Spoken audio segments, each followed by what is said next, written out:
Qu'est-ce qui te fait rire?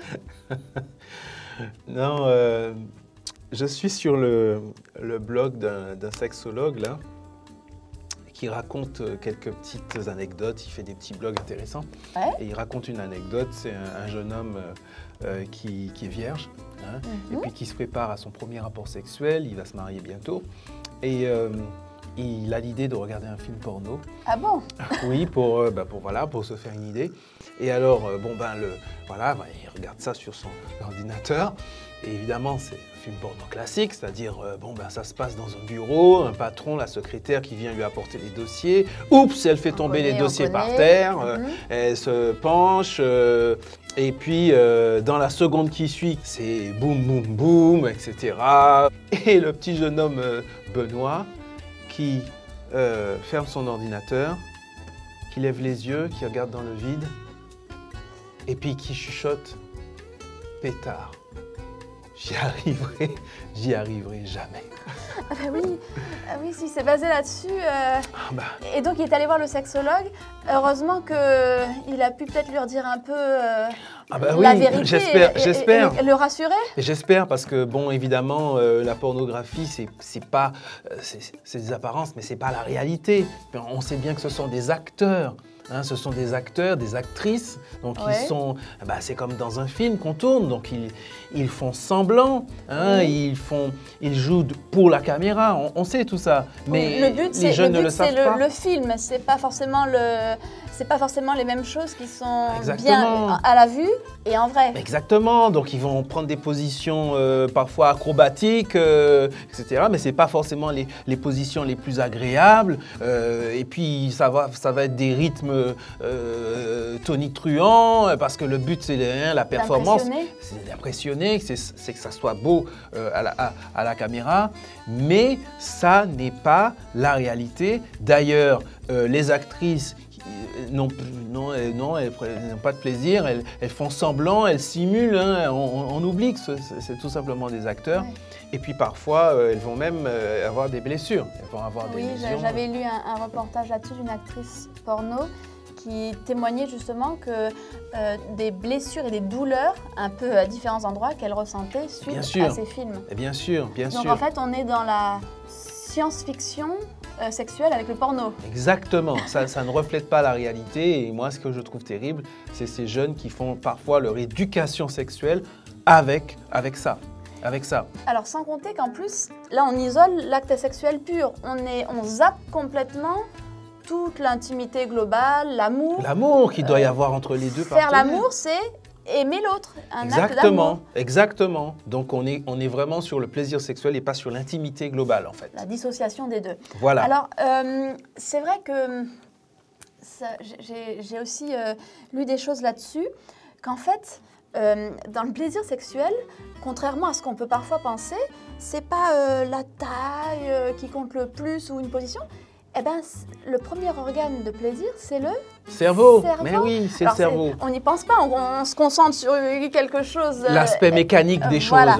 Mais le cerveau, pourquoi? Parce qu'en fait, dans une condition normale, hein, quand tout va bien, quand c'est dans les bonnes conditions, un acte sexuel, ça déclenche un circuit de la récompense avec libération de dopamine. C'est comme quand tu as mangé un bon gâteau et qu'après, quelques temps après, rien que tu vois le gâteau, ton cerveau te dit déjà, c'est bon, j'ai envie d'en reprendre, de recommencer.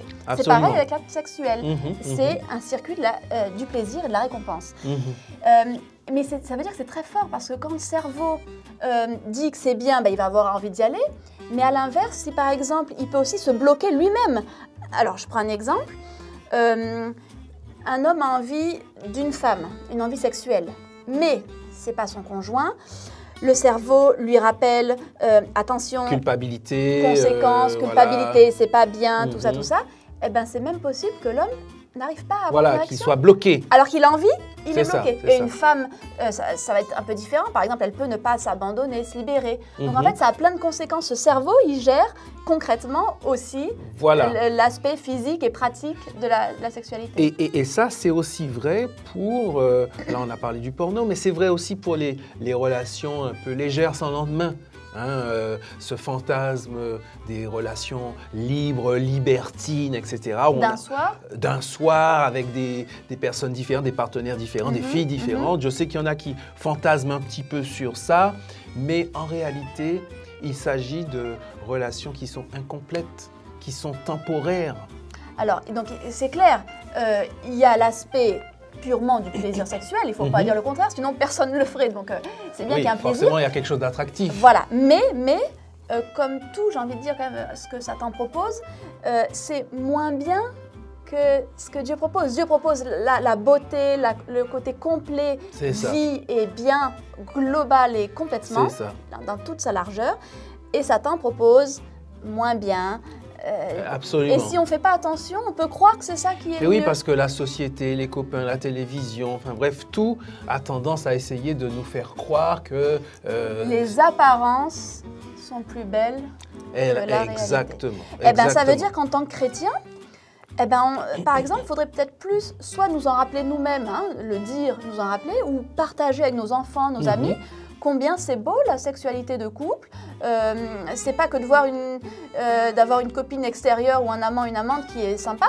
Il y a plein de complications dont il faut se rappeler. Ah, mais bien sûr, il y a la sécurité, par exemple, relationnelle, parce que faire l'amour avec un étranger, quelqu'un qu'on ne connaît pas... C'est ça. Puis de se sentir aimé en profondeur. Se sentir aimé en profondeur. C'est pas parce que je suis pas la plus belle, pile poil ou le plus beau, que ça y est, il va plus m'aimer parce que je suis pas au top. Oui, c'est un amour profond. Voilà, donc on se sent en fait complètement accepté. Absolument, aimé. Absolument. Bon, ça, il faut le dire. Et ça a une valeur inestimable. Tout à fait. C'est précieux, ça. Et d'ailleurs, ça me fait penser au texte dans la Bible, Galates 5, verset 22.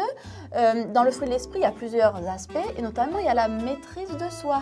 Ça veut dire, ce que je vois, ce n'est pas forcément ce qui est bien, ou si j'ai envie de quelque chose, ce n'est pas forcément que je vais le faire sans réfléchir. Je fais agir ma conscience, ma réflexion, et j'ai bien compris là où est la beauté en profondeur et complète. Et ça permet d'éviter donc les pièges des apparences d'une sexualité d'un soi ou des bêtes de sexe qu'on veut nous vendre par-ci par-là. Bon alors, et toi, qu'est-ce que tu veux vivre? Ah ben, tu me poses la question, c'est évident. C'est évident.